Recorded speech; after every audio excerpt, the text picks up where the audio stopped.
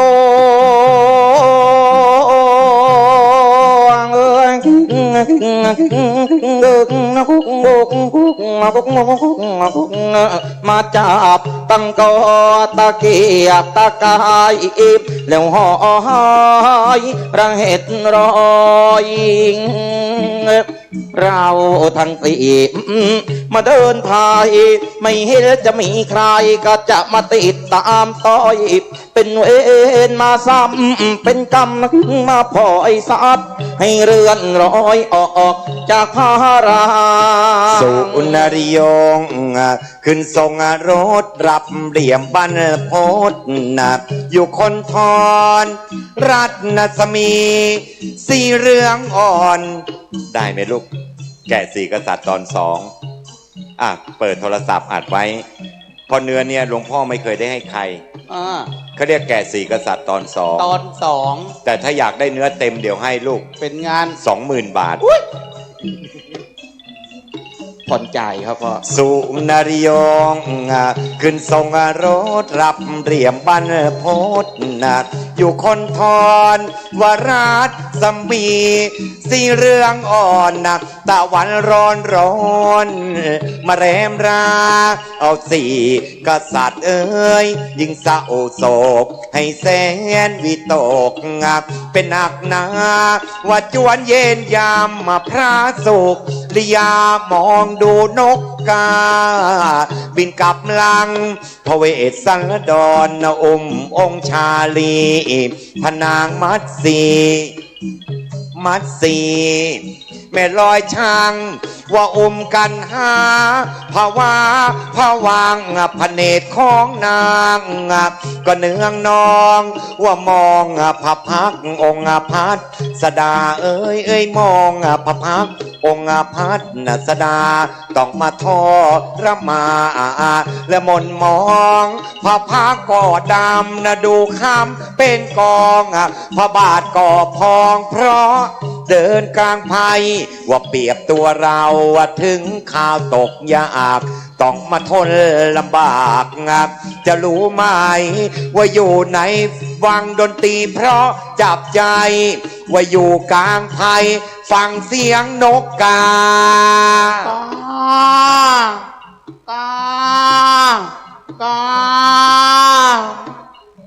พอจะเหมือนไหมเชียงใหม่อีการ้องอย่างงี้ไหมนกกะว่าว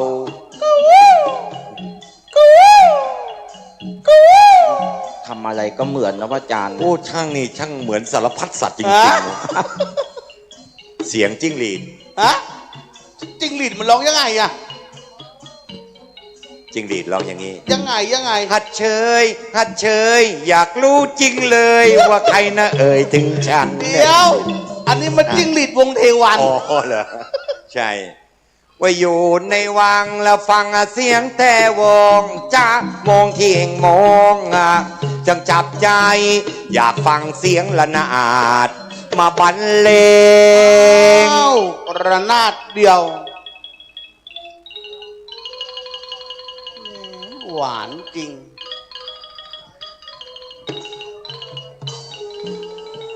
ระนาดมาจากพิษณุโลกเมืองสองแควเดินทางมาจังหวัดเชียงใหม่มาถึงวัด5 ทุ่มกว่าเพราะหลงทางไปอีก1 วัด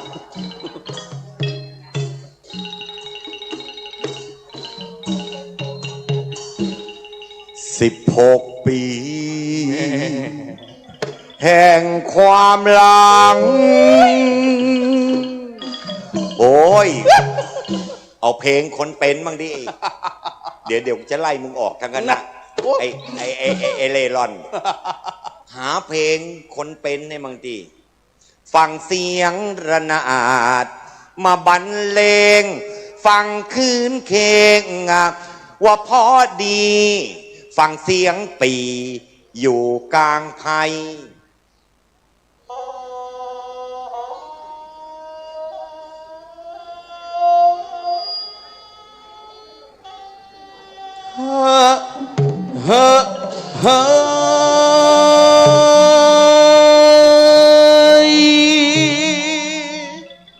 มาเผาป้ามึงเนี่ยก็มันทิ้งสร้อยอย่างนั้นนะเอาเพลงอะไรที่มันเพราะๆบางทีลูกลำใหญ่อะไรเงี้ยเนี่ยที่พระก็นั่งเก่งแล้วก็ธรรมะก็ดันอยู่สูงสูงก็โยมก็อยู่ข้างล่างจะขยับขาก็ไม่กล้านั่นเชียวใช่ต้องเอาบาตรมาบังหลวงพ่อถวายไอศครีมเลยเหรอผ้าเย็น ตกใจคิดว่าจะเลี้ยงไอตะครีมเราต้องเนี่ยต้องขออภัยโยมต้องเอาบาดมาเอาย่ามมาบังไว้เพราะทำไมงั้นเดี๋ยวต้องร้องอย่างเงี้ยร้องไงสบงรีวายซื้อมาจากใดเด้อไอสบงรีวายซื้อมาจากใดเด้อไอนั่งดีๆมันอันตรายสบงพระไม่มีซีดโอ้ละนายนะใช่ไหมเขามีแต่กางเกงรีวายกางเกงรีวายของแอนก็สบงรีวายเนี่ยของพระก็ใช่ดีเราก็ต้องนั่งเพราะว่าเราสูงกว่าเขาครับนี่แหละพระเวสสันดรถูกขับออกจากเมืองเพื่อไปสร้างมหาทานบารมีโยมรู้ไหมพอออกจากเมืองสีพีมาเจ้าเมืองเจตราชเป็นเพื่อนที่ดีของพระเวสสันดรมากดีอย่างไรเชิญพระเวสสันดรเข้าไปในเมืองเจตราชเลยครับเลี้ยงอาหารอย่างดีแล้วบอกพระเวสสันดรพระนางมัตสีชาลีกันหาว่าไม่ต้องไปอยู่หรอกเขาวงกฏไม่ต้องไปแล้วมันลำบากให้อยู่เมืองเจตราชกับเราเนี่ยเราจะยกเมืองเจตราชเนี่ยให้กึ่งครึ่งนครนะให้ดูแลอีกครึ่งนึงจะให้พระเวสสันดรเป็นเจ้าต่อเพื่ออยู่เมืองเจตราชนครให้ได้ครับแต่พระเวสสันดรไม่ต้องการไงทำไมเขายกเมืองให้ฟรีๆถ้าขืนเราอยู่เมืองเจตราชนครเสด็จพ่อพระเจ้ากรุงสันชัยอาจจะมีความคิดว่าเราจะมาตั้งเมืองแข่งจะเกิดขานกระด้างกระเดื่องกลัวพ่อไม่สบายใจกลัวลูกจะก่อกบฏไว้อย่างนั้นก็จะขอไปอยู่เขาวงกฏโยมเขาวงกฏนั้นเป็นป่าดงดิบครับและใครล่ะไปสร้างอาสมให้พระเวสสันดรใครล่ะไปสร้างบรรณศาลาให้พระนางมัตสีโยมท้าววิษณุกรรมดีเทวดาบนสวรรค์ใช่แล้วเนรมิตอาสมให้พระเวสสันดรหนึ่งหลังอาสมหนึ่งหลังทีนี้พระเวสสันดรจะบำเพ็ญศีลภาวนาก็จะอยู่ที่เดียวกับพระนางมัตสีไม่ได้ต้องแยกกันท้าววิษณุกรรมเนรมิตบรรณศาลาให้อีกหนึ่งหลังมาอีกหนึ่งหลังเพื่อให้พระนางมัตสีชาลีกันหาแม่ลูกอยู่ด้วยกันครับท้าววิษณุกรรมมองการไกลมองอย่างไรชาลีกันหายังเป็นเด็กไม่มีที่วิ่งเล่นเนรมิตสระโบกขรณีไว้ให้อีกหนึ่งแห่งเนี่ยเทวดาช่วยทั้งนั้นเลยโยมครับเพราะฉะนั้นเนี่ยตรงนี้เนี่ยจึงอยากจะบอกโยมว่าสวรรค์น่ะมันมี16ชั้นฟ้า15ชั้นดิน14ชั้นบาดาลดังกล่าวไว้ถ้าสวรรค์ไม่มีจริงเป็นไงตอนพ่อหลวงรัชกาลที่9เราสวรรคตครับส่วนราชการขึ้นป้ายทั่วประเทศใช่ไหมนายกขึ้นไว้ว่าให้ไปสู่สวรรคาลัยเขามีสวรรค์เป็นที่ตั้งดวงจิตวิญญาณนี่แหละเขาต้องบอกเวลาโยมทำบุญนะให้โยมรู้จักอธิษฐานเวลาทำทานนะต้องรู้จักภาวนาตราบใดที่เราทำเนี่ยคนเชียงใหม่เนี่ยเป็นคนดีมากคนนักบุญเชียงใหม่นักบุญล้านนาเนี่ยโยมเชียงใหม่นะดีที่สุดเพราะอะไรรู้ไหมเป็นอย่างไรครับเวลาจะมีงานยี่เปงงานอะไรก็แล้วแต่เขาจะใส่ชุดขาวไปกันเต็มวัดเลยไม่เหมือนแถวภาคกลางโยมเอ้ยเป็นยังไงบางทีเห็นเด็กวัยรุ่นเข้าวัดแล้วพระไม่สบายใจทำไมล่ะครับนุ่งกระโปรงผ่าหลังผ่าหน้าไม่สุภาพเสื้อคอวีลึกๆสายเดียวแล้วมันก็ชอบไปนั่งอยู่หน้าพระเนี่ยนั่นเจ้าก้มกราบผีกว่าจะเงยพระให้ศีลเนี่ยแต่ละปัดสั่นเชนะมึงพระกับคนนะเว้ยน้ำหยดลงหินมาเลยหยดหินยังกร่อนนับภาษาอะไรกับใจพระอ่อนซอนมันจะไม่อ่อนไปบ้างเพราะว่าอะไรพระเราก็เป็นคนมาบวชครับไม่ใช่ห่มจีวรมาตั้งแต่อยู่ในท้องแม่มาเลยล่ะเพราะฉะนั้นจะอยู่รอดไม่รอดมันอยู่ที่การข่มใจสำคัญที่สุดพระเจ้าเวสสันดรเดินทางไปอยู่เขาวงกฏมาถึงกันที่5ปุ๊บกันชูชกเท่าชราชูชกพระเวสสันดรถ้าไม่มีชูชกเป็นไงครับก็ไม่ได้พระโพธิญาณบารมีไม่เกิดนี่แหละพระพุทธเจ้าจึงบอกทางเตียนพาลงนรกทางโลกพาขึ้นสวรรค์ดังคำกล่าวไว้เหตุเกิดที่ใดให้ดับเหตุที่เกิดที่นั้นโอ้นั่นเชียวในการชูชกไอ้หนูร้องได้ไหมลูกสาชาติได้ไหมโชว์หน่อยนี่ตัวแหลกขึ้นมาเลยลูกโชว์หน่อยโชว์หน่อยเนี่ยตัวชูชกเลยจับเนยสาโทกเท ถึงตาชูชกนาเชื่อโอพรามว่าจอมพิกขาจารเจตนาเป็นคนไร้ญาติขาดวงประโยชน์พ่อแม่สินบนแล้วก็หมดซึ่งวาสนาจึงเป็นโรคภัยเป็นชายกำพร้าตั้งแต่กายางนยมยาวนับตั้งแต่เกิดถึงกำเนิดมาร่างกายก็ไม่เกรียงเกราวพุงป่องน้องผู้และดูผิดนางคราวหัวเงาะหน้าเงาใครไม่เห็นงาม อันนี้เป็นเนื้อในเรียกแหล่เทียบเนื้อครับแหล่ดีมากเลย ครับ แต่ถ้าเกิดชูชกยุคชูชกเนี่ยมันมีหลายทำนองนะลูก ชูชกหลายยุคหลาย จะมี ทำนอง ทำนองพุทธราชเหยียบขวดมีทำนองสุโขทัยทำนองสุโขทัยเนี่ยเขาเรียกทำนองไอ้เป๋ครับในสมัยพระล่วงเจ้างั้นปลอมตัวเป็นขอทานไงไปร้องเพลงแลกขยศาสตร์กินในวันเพ็ญเดือน10ครับจริงๆแล้วพระองค์ท่านไม่ได้อยากกินขยศาสตร์หรอกอยากทำอะไรแต่อยากไปดูประชาชนเมืองสุโขทัยที่ท่านดูแลอยู่เนี่ยมีความสุขความทุกข์อย่างไรท่านนายอำเภอที่แปลงตัวเป็นขอทานเนี่ยนะใช่ที่ปลอมตัวเป็นขอทานเพราะให้ทหารไปดูมีแต่เรื่องดีมาถูกได้ครับพี่ดีครับท่าน2 ขั้นทุกปีเลยพระองค์เลยปองอยากจะรู้ด้วยตาเองก็เลยปลอมตัวเป็นขอทานครับทำนองนี้มีอยู่ทำนองหนึ่งลูกครับเชิญเถิดโยมจ้าเชิญโยมเข้ามาเอาคุณโยมจ้าเชิญโยมเข้ามาเร็วๆอย่าช้าฟังกันที่5ต่อไปถ้าโยมนี่อยากมีสุขให้ลุกขยับขยับขยับขยับขยับขยับปัจจัยมานั่งลงเอ้ยกันอยู่ตรงหน้าฟังกันที่5พระจะบรรยายไอ้เท่า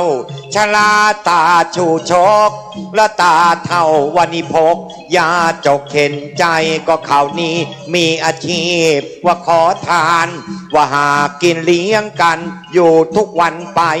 ว่าชูชกขอทานมีเงินทองว่ามากมายกายกองไม่กล้าเอาติดตัวไว้จึงนำเงินทองไปฝากเพื่อนแล้วก็รีบลงเรือนหาสตังค์ใหม่ว่าชูชกหายไปว่าหลายเดือนก็ไม่กลับมาเยือนเพื่อนคิดว่าตายว่าจึงเอาเงินทองแล้วเขาไปใช้หมดว่าจึงเอาเงินทองแล้วเขาไปใช้หมดว่าชูชกปรากฏแล้วกลับไม่มีให้แต่ว่ามีลูกสาวชื่ออมิตดาอายุเพียง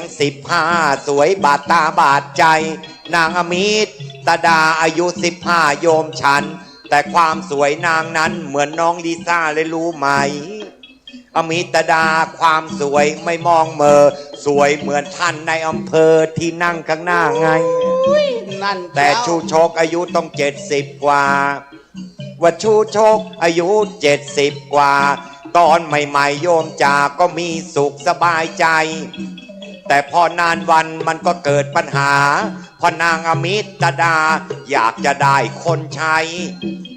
จึงบอกกับชูชกว่าให้ไปขอกันหาชาลีมาให้ได้ถ้าไม่ไปขอให้ฉันแล้วก็เลิกกันต้องแยกทางกันไปขู่ด้วยชูชกด้วยความรักเมียไม่มัวละเหียหนทางมันก็ไกลเดินไปเดินมาแม่คุณมาโผล่วัดทรายมูลเราจะทำก็ชะไหนนั่นเชียวชูชกว่ากันที่5ว่าชูชกหนอกันที่5กันนิยมจากเขาเรียกกันขอทานไงขอทานว่าจะขอให้วัดสักรอบแล้วว่าจะขอกันในวัดสักรอบขอกันตามระบอบณชาวเชียงใหม่ตามระบอบว่าโยมเอ๋ยคุณโยมของฉันโยมเอ๋ยคุณโยมของฉันวันนี้เรามากันแสนสบายใจขอกราบนมัสการหลวงพ่อเจ้าอาวาสนั้นใจดีเหลือหลาย พระครูสังวรศิราภิรักษ์ใจดียิ่งนักสร้างวัดอย่างใหญ่ไหวความเคารพ คุยกับหลวงพ่ออีตอนฉันข้าว วัดทรายมูลของเราขาดหอระฆังก็ยังไง หอระฆัง หลวงพ่ออยากสร้างหอระฆังหลวงพ่อก็อยากสร้างหอระฆังตอนนี้สตุงสตังก็ยังไม่มีเท่าไหร่ว่าโยมเอ๋ยคุณโยมของฉันนายอำเภอเหล่านั้นชื่อดีถูกใจชื่ออะไรชื่อว่าอำเภอวาสนาท่านนายอำเภอชื่อว่าวาสนาบุญธรรมช่วยใช่ไหมโอ้นามสกุลก็ดีชื่อก็วาสนาคนชื่อวาสนาเนี่ยรวยๆนะครับลูกศิษย์เราชื่อวาสนาอยู่วงเวียนใหญ่วาสนาทรงสังเป็นช่างทำทองรวยจนซื้อซอยวงเวียนใหญ่อาคารได้20 กว่าคูหาแล้วซื้อให้ลูกน้องนอนท่านนายอำเภอชื่อวาสนาคุณพารักษาเทวดาคุ้มภัยขอให้อยู่108 ปีสาธุขอให้อยู่108 ปีเท่าพระนางมัตสีรับพรก็เอาไปส่วนนายก120 ปีนานายก120 ปีนาคนที่3จ่าชื่อนพดลใช่ไหมนพดลสายมูลด้วยนั่นเป็นสมาชิกจังหวัดเชียงใหม่ว่าโยมเอ๋ยท่านนพดลและขอให้สุขเหลือล้นให้120 ปีได้สาธุส่วนท่านอลงกรณ์ด้วยนาส่วนท่านอลงกรณ์ด้วยนามสกุลทองทับช้างใช่ไหมทองทับช้างใช่หรือเปล่าผิดไหมโยมเป็นนายกอบตแม่กาก็ยังไงมากันพร้อมทั้งรองนายกขอให้มีเงินดกให้สุขก็สบายเดี๋ยวก่อนที่ทศพลจะมาเดี๋ยวก่อนทศพลจะมาเตรียมตังค์หน่อยนะเดี๋ยวพระจะลงไปหาเงินให้วัดสักรอบหาเงินกันให้วัดสักรอบโยมชอบไม่ชอบก็เตรียมตั้งใส่ร่วมบุญกันเงินทุกบาทยกให้ทางวัดโยมไม่ต้องอึดอัดและฉันจะไม่เอาไปเพราะว่าเขาหามาแพงแล้วนั่นเพราะว่าเขาหามาแพงแล้วนั่นแต่ไม่ได้แพงที่ฉันแพงที่ทศพลรู้มาหรือยังทศพลมายังไม่รู้มาหรือยังเมื่อคืนเขามานอนอยู่ลำปางเขาจะมาถึงประมาณไม่เกินเที่ยงทศพลมาแค่2 คนสุขเหลือล้นทางวัดก็จ่ายแน่ส่วนฉันมาเกือบ20นะไม่เร่งไม่รีบพระเหลือไม่เท่าไรแต่ที่มาก็เพราะศรัทธากันนะจ๊ะโยมฉันเลยมากันโดยไวโยมเอ๋ยคุณโยมฉันจ๋าโยมเอ๋ยคุณโยมฉันจ๋าลงข้างในหน้ากระโดดลงเลยได้ไหมไอ้คันจะโดดลงข้างหน้าเพราะอาตมาก็กลัวขาหักตายแม่จ๋าว่าโยมแม่ฉันนะแม่จ๋าโยมแม่ฉันมาทำบุญกันนะลำพูนเชียงใหม่ประเดี๋ยวเดินไปหาโยมแม่ประเดี๋ยวเลียลายไปหาโยมแม่รอหน่อยแม่แก่ประเดี๋ยวพระก็จะไปตอนนี้ว่าไม่มองเมอว่าตอนนี้ว่าไม่มองเมอมาหาท่านในอำเภอนี่ก่อนใครจะทำบุญแล้วแต่ศรัทธาจะทำบุญแล้วแต่ศรัทธามากน้อยก็ไม่ว่าขอให้โยมช่วยใส่ขอให้โยมทุกท่านนั่นจงมั่งจงมีถ้าใครใส่บาตรกันชูโชคขอให้เป็นเศรษฐีให้มั่งมีตลอดไปเอ้ยชอมะกอกเจ้าดอกจำปีเอ้ยชอมะกอกเจ้าดอกจำปีถ้าใครทำบุญกับวัดทรายมูล100 บาทวันนี้เป็นไงใ ให้ถูกลอตเตอรี่รางวัลที่หนึ่งที่สองที่สามที่สี่ที่ห้าตลอดปีตลอดไปเอ้ยชอมะกอกเจ้าดอกจำปีเอ้ยชอมะกอกเจ้าดอกจำปี ถ้าทำไม่ถึง100อย่าได้ถูกลอตเตอรี่อ้าวแต่ให้ถูก2 ตัว3 ตัวตรงๆถูกงวดไปเอ้ยชอมะกอกเจ้าดอกจำปีเอ้ยชอมะกอกเจ้าดอกจำปีเดี๋ยวอาตมาเดินไปเรียรายใครไม่ใส่ทำบุญสักบาทเลยวันนี้เป็นไงซื้อแต่ดินซื้อลอตเตอรี่ก็ขอให้เฉียดมาเฉียดไปทำบุญหยอกโยมตอนบ่ายขอให้รวยทุกคนเนอะจ้าเขาบอกมันหวยมันจะออกไม่ออก61ก็91นี่แหละเวลายังทันอยู่นะหยอกโยมอย่าไปซื้อคนซื้ออยู่บ้านนอกคนออกอยู่นนทบุรีท่านทำบุญกันเท่าไหร่ก็ได้ตามศรัทธาโยมอย่าให้ต่ำ20จ้ะสาธุสาธุเนอะขออนุโมทนาบุญนะเงินทุกบาทเอาไว้ที่วัดทรายมูลนี่แหละโยมนะเอาพี่แอดคาราบาวมาด้วยเหรอนี่ใช่แอดคาราบาววะเนี่ยแอดคอปปี้วะฮะอันนี้ออสคารามายไม่แอดคาราบาวตอนนี้เขาอยู่อังกฤษไปประเทศนอกใช่เพราะลูกศิษย์เราไปด้วยไงดร.มนัสโนนุชอ่ะครับเพราะว่าเดี๋ยวคืนนี้วันนี้ลิเวอร์พูลก็ชิง FA คัพใช่ไหมคาราบาวครับเขาต้องไปมอบถ้วยไงโยมพี่อันนี้แจกอะไรขอบคุณโยมพี่นี่มากเนี่ยนะคนไปติดต่อไปกับหลวงพ่อเจ้าวาดแล้วพ่อคำนวณนะโยมนะกรรมการช่วยเดินเปิดซอยให้หน่อยได้ไหมไปซอยไม่ถูกละงงเลยอันนี้ซอยเศรษฐีซอยมั่งมีซอยมหาโชคซอยมหาชัยมาหาพ่อคำนวณก่อนดีกว่าไม่รู้หลวงพ่อจะทำบุญบ้างไหมเนี่ยนะสาธุพ่อกันทุกพ่อมาก็ใครเหรอสาธุโยมจ้ะไม่มีตังย่อยมีทอนนะโยมนะจ้ะไปช่องไหนได้อ่ะใครช่วยเปิดช่องให้หน่อยสินำหน้าไปเขาทำบุญ100มีอะไรแจกเขาว่าพ่อมีอะไรแจกเขาไหมจ้ะ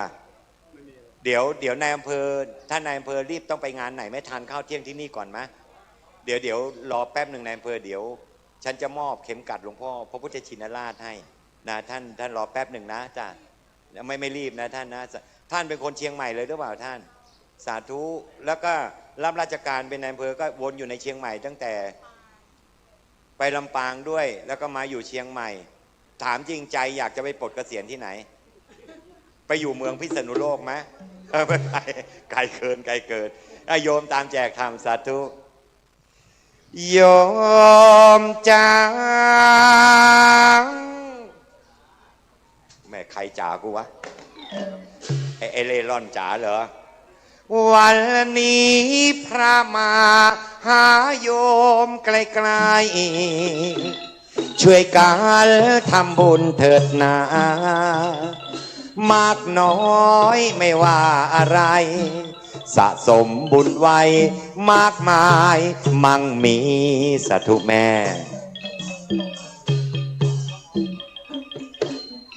โยมเอ๋ยว่าเขียวปัดเลยแดงมีไม่นี่อยากให้ทำบุญรวมกันโยมนะทุกท่านใจดีให้โยมมั่งมีตลอดปีตลอดไปสาธุคิวเอาโค้ดเหรอได้โปรดสงสารชาวบ้านใจบุญเมตตาการุณอย่าได้เววาสาธุช่วยกันส่งเสริมต่อเติมวัดวาช่วยกันเถิดนาศาสนาไทยสาธุจ้าโยมจ้าวันนี้ฉลากวันหน้ามาใหม่โป รดจำว่าชื่อของฉันว่าพระราชันหลานชายสาธุทำบุญครั้งใดให้โยมมั่งมีสาธุจ้าสาธุสาธุจะโยมทำเท่าไหร่ก็ได้โยมตามศรัทธาอย่าให้ต่ำ20จ้ะหยอกแม่จ้าไม่มีตังย่อยมีทอนนะจ๊ะสาธุจ้าเฮ้ยโยมลำไยนี่ออกผลผลิตหรือยังมีแต่ดอกจ้าแม่อ๋อแม่ขอถ่ายรูปแม่ถ่ายให้เหมาะเลยเปิดดูด้วยมีรูปฉันหรือเปล่าเมื่อวานนี้เทศอยู่เพชรบุรีโยมรุ่นแม่เนี่ยมาขอถ่ายรูปอ๋อเปิดโทรศัพท์ดูไม่มีรูปฉันนะมีแต่หน้าตัวเองแกลืมสลับกล้องจ้าสาธุสาธุสาธุโยมทำบุญจ้าอายุมันขวัญยืนเนอะไม่ใหญ่เนอะคุณพระรักษาเทวดาคุ้มครองเงินทองไหลมานะชาลิตินะจ๊ะสาธุสาธุสวยเอ่ยน้ำใจของโยมทุกคนให้รวยเรือล้นโยมทุกคนที่มารวมงานวันนี้ให้โยมมีสุขทั่วหน้าโยมชายเมียงมารวมกันทำบุญว่ามือประคองรับรองบุญส่งจะแม่จากเป็นเวียนวงส่งบุญเฉิดฉานว่ามาทำบุญด้วยใจยึดมั่นสาธุจ้าต่างรอวันนี้มาตั้งหลายวันพอถึงกำหนดโยมมาฟังเทศรวมกันญาติโยมทุกท่านพร้อมใจกันรวมบุญสาธุแม่ยายขอให้อยู่ดีมีสุขอายุมั่นขวัญยืนทุกคนเลยสาธุสาธุ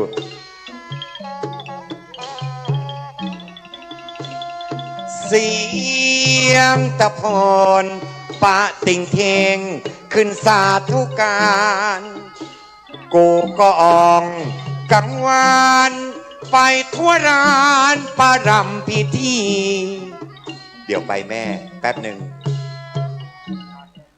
10 นิ้วประโนดจะรดลงพื้นธรณีพระแม่วารีลูกทำพิธีเสียงทายเชิญเทวาชั้นฟ้าลงมาสถิตสาธุสาธุสำริดดังจิตมุ่งหมายเชิญนาคาไต่พระสุธาชาราลัยสาธุจ้าเชิญนารายณ์ผู้เรืองฤทธาเชิญพรหมผู้ทรงศักดิ์ทศพักเจ้าลงกาเชิญแม่อุมาจากฟากฟ้าสู่แดนกายสาธุขอให้โยมทุกคนช่วยตีละนาดให้ดังกว่านี้หน่อยผลบุญที่ทำจงค้ำจุนจงช่วยเกื้อหนุนให้โยมทุกท่านร่ำรวยสาธุถูกหวยลอตเตอรี่รางวัลที่1อีกด้วยถ้าแม่นร่ำรวย อย่าลืมอาจารย์ราชันอำนวยอวยพรเมื่อต่อนจะเงินและทองหลายหลากมากล้นบริวารมากมายหลายคนสาธุต่างคนทุกโศกโรคภัยให้มีความสุขสาธุโรคาแพร่พายให้รวยสมใจทุกโยมสาธุ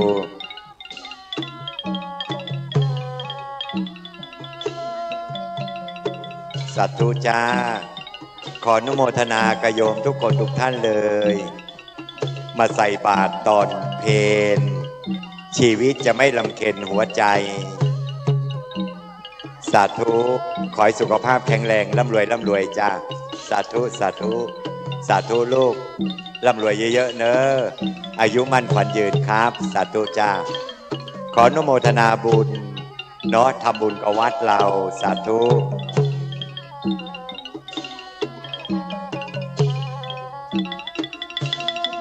ผลบุญที่ทำจงค้ำจุนจงช่วยเกื้อหนุนให้โยมทุกท่านร่ำรวยถูกหวยลอตเตอรี่รางวัลที่หนึ่งอีกด้วยถ้าแม่นร่ำรวยอย่าลืมอาจารย์ราชันอำนวยอวยพรเมื่อต่อนจะจากเงินและทองหลายหลากมากล้นบริวารมากมายหลายคนสาธุต่างคนทุกโศกโรคภัยให้มีความสุขในญาติโยมทั้งหลายสาธุจ้าโลคาแผ่พายให้รวยสมใจทุกโย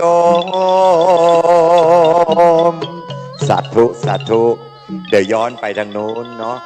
จ้าไม่เป็นไรสาธุจ้าขออนุโมทนาบุญกับโยมทุกคนทุกท่านเลยนะ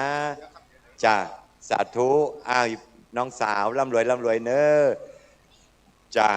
เดี๋ยววนกลับแล้วเดี๋ยวเอาเก็บไว้ทศพลบ้างจ้าเดี๋ยววนมาอีกซอยหนึ่งเนาะเหลืออีกซอยหนึ่งโยมหิวก็ทานกันเลยเนอะจ้าพระก็หิวเหมือนกันโยมจ๋าพระมาแล้วจ้าสาธุจ้าขออนุโมทนาบุญ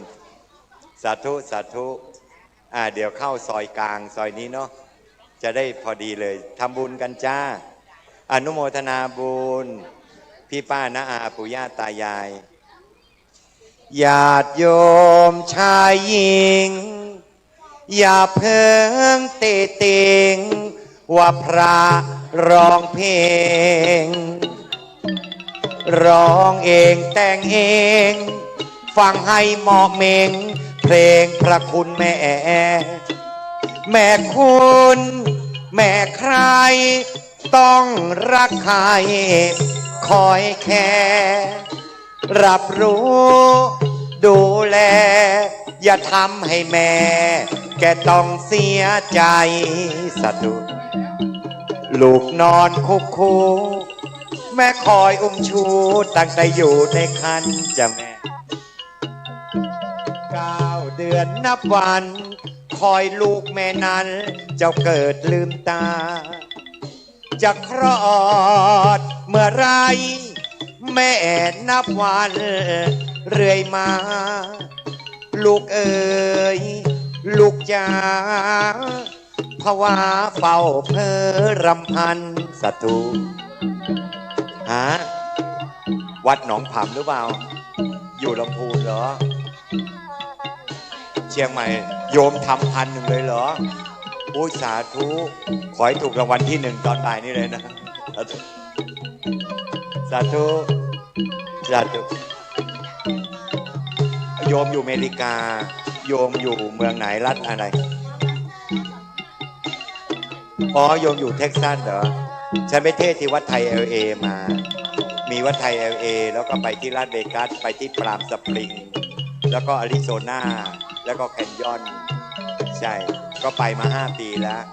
เดี๋ยวมิถุนาไปต่อสาธุมาจากอเมริกาทำบุญ 1,000 บาทสาธุสาธุ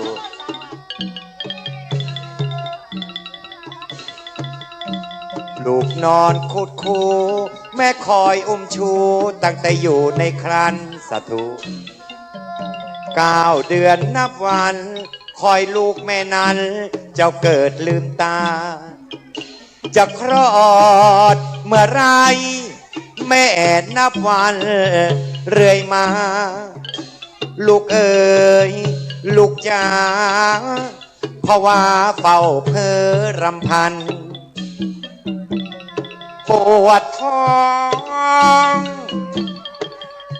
สถานสาธุลูกสั่นเท้าสาธุจ้าเบ่งจนรอดแม่คลอดพวกเราแม่ถนอมลูกนั้นนานเนาลูกเน้นกัดนมแม่ระบมไม่เบาเพื่อลูกแม่เราถึงเจ็บเต้าแม่เรายอมทนสาธุแม่สาธุ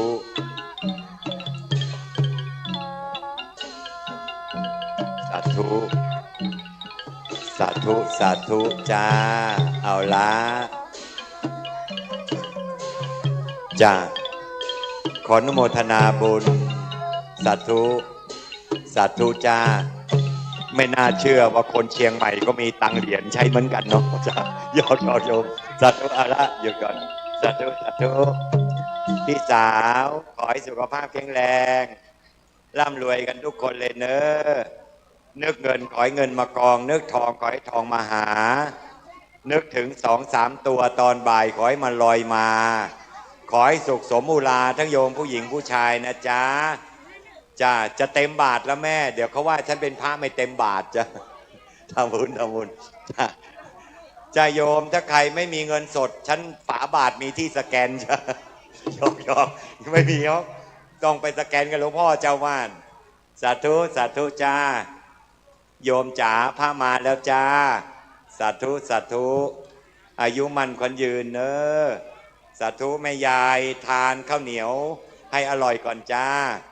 สาธุสาธุขออนุโมทนาบุญตรงไหนจ้าจ้าขออนุโมทนาบุญเนอะจ้าจะเต็มบาทแล้วดีใจจังเลยจะได้เป็นพระเต็มบาทกับเขาสักทีสาธุน้องสาวขอให้ร่ำรวยให้รวยจ้าสาธุสาธุขออนุโมทนาบุญนะจ๊ะจันทราลอยแจ่มฟ้าเด่นเดือนเพ็ญ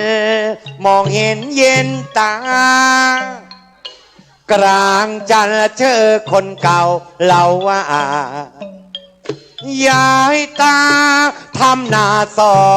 2 คนสาธุขออนุโมทนาบุญกับโยมพ่อโยมแม่ทุกคนเลยพี่สาวสาธุหวยจะออกอยู่แล้วลอตเตอรี่ยังไม่หมดเลยแกสาธุจ้าเหลือชุดนนโบราณท่านกล่าวเอาไว้ดี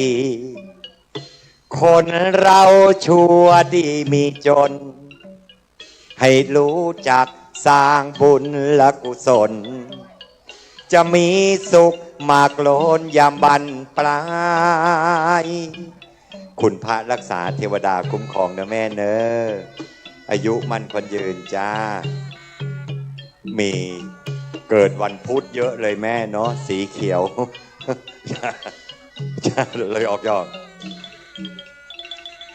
เสียงวิงวอนอ่อนหวานสายทานศรัทธาโยมวัดสายมูลมารวมงานฟังเทศกันว่าวัดสายมูลนี้แม้ช่างมีความหมายอยากชวนโยมหญิงชายมารวมทำบุญกัน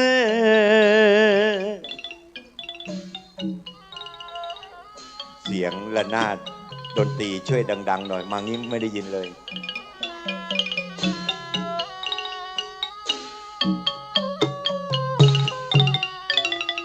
โย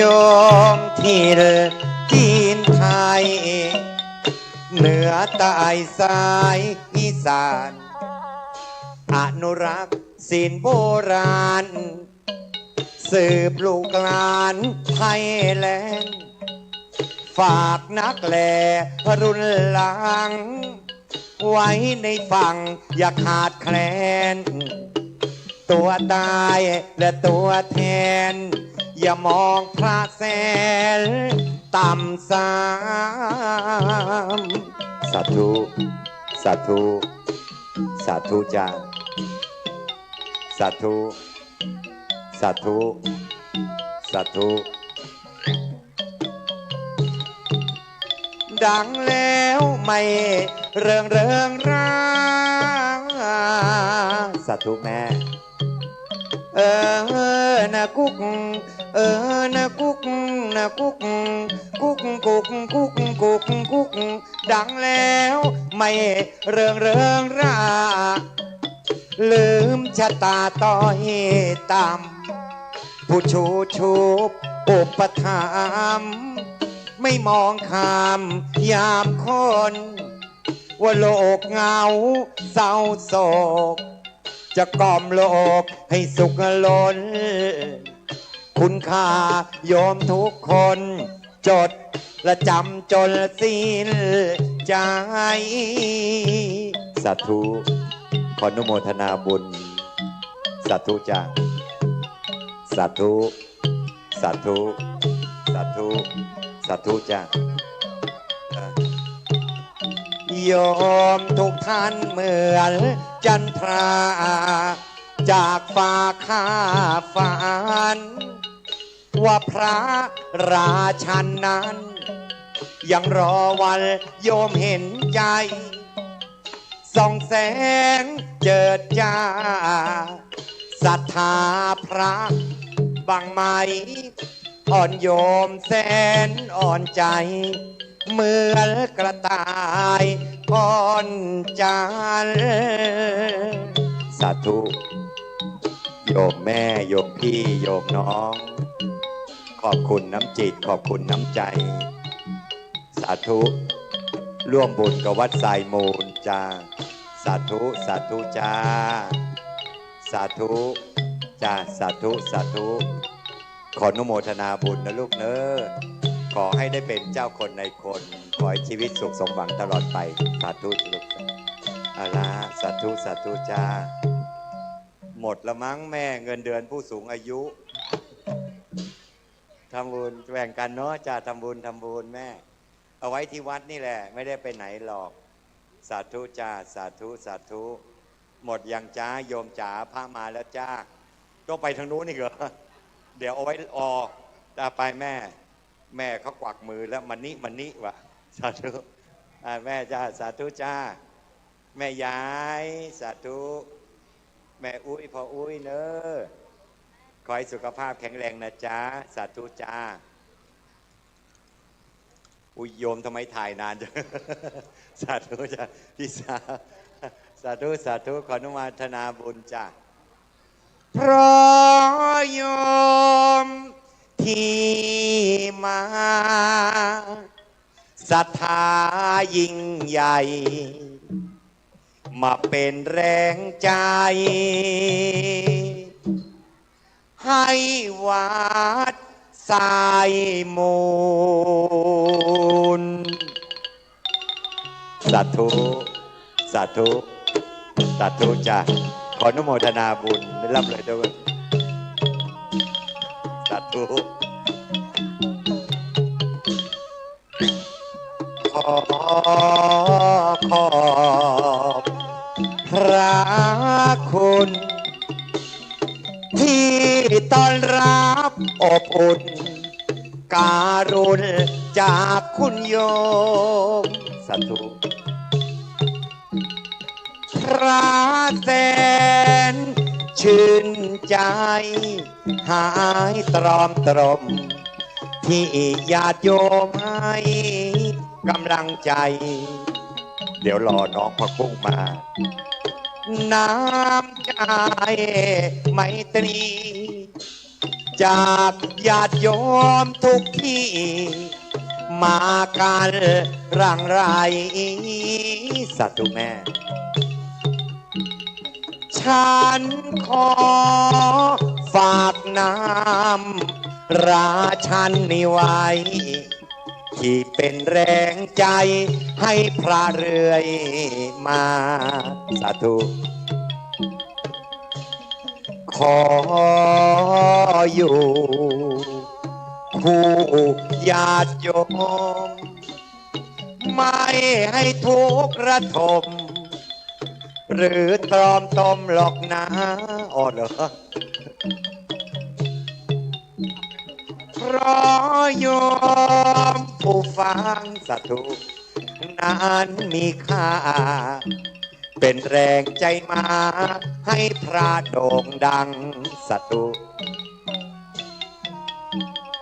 ขอองค์เทวันปกป้องคุ้มครองท่าน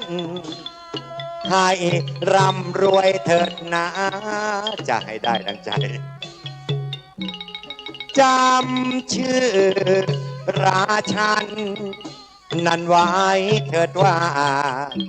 ตราบชั่วชีวาไม่ลืมโยมเลยสาธุขออนุโมทนาบุญทุกคนเลยให้สุขภาพแข็งแรงขอให้ร่ำรวยตลอดไปนะจ๊ะสาธุสาธุจ้ะ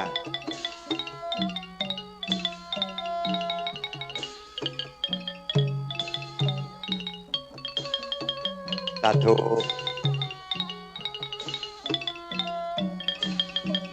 สาธุสาธุ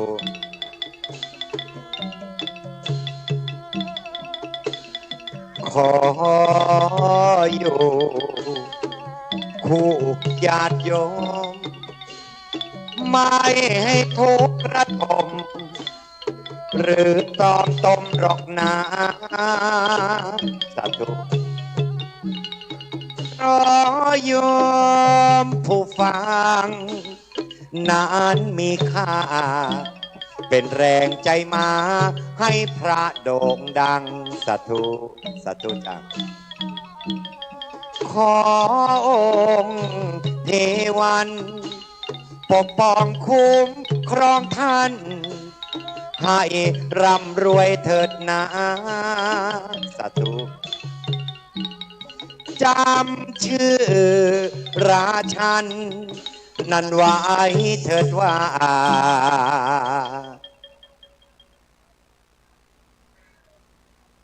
เพลแล้วนะยังไม่ได้ฉันข้าวเลยสาธุพี่สาวโอ้หลายร้อยเลยขอให้สุขภาพแข็งแรงอายุมั่นขวัญยืนจะยังจะมาสแกนอีกเหรอเมื่อกี้ทำไป100แล้วขอบคุณโยมทุกคนเนอะทำบุญกับวัดกันเงินทุกบาทมอบให้วัดหมดเลยสาธุสาธุนะจ๊ะอายุมั่นขวัญยืนตรงไหนจ๊ะทรา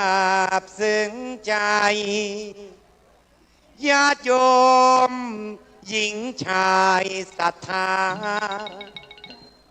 วันนี้มาเทศนาพระมาพึงบุญร่มใบสาธุคุณความดีพาโยมหนีสุขสบายสร้างกุศลผลบุญเอาไว้สุขใจให้โยมผลบวงสาธุจัง ราชันวอนอวยพรในโยมสุขสมทุกวันคืนอย่าได้ตรอมตรมให้โยมหายเหงาเศร้าสวงสตุเทพเทวาจงพาให้โยมลุลวงพบสิ่งที่ดีทั้งปวงหมดห่วงให้ดวงมั่งมีสตุบุญทานเอ่ยทำเลยอย่าได้วิตกจงช่วยหยิบยกให้โยมพ้นบ่วงโลกีทำครั้งใดขอให้โยมมั่งมีขึ้นรถลงเรือน้องพี่ให้มีแต่ความปลอดภัยสาธุทำบุญไว้ญาติโยมได้ไปสวรรค์บนทางคือพระนิพพานสุขสันต์ชื่นบานหัวใจอิมินาพาพ้นจากแหล่งอบายสาธุจ้าโอ้โยมเต็มบาทพอดีเลยดีใจแล้ววันนี้ฉันได้เป็นพระเต็มบาทกับเขาละสมาชิกทั้งหลายทานข้าวนับเงินในบาทเนี้ยได้เท่าไหร่ช่วยกันนับท่านมอบให้นายกเลยให้ลูกน้องนับเนี่ยยอด2ตัวท้ายวันนี้อยู่ในบาทนี้ถวยเทพคุ้มครองพองภายให้รวยกว่าใครในเชียงใหม่นายโยม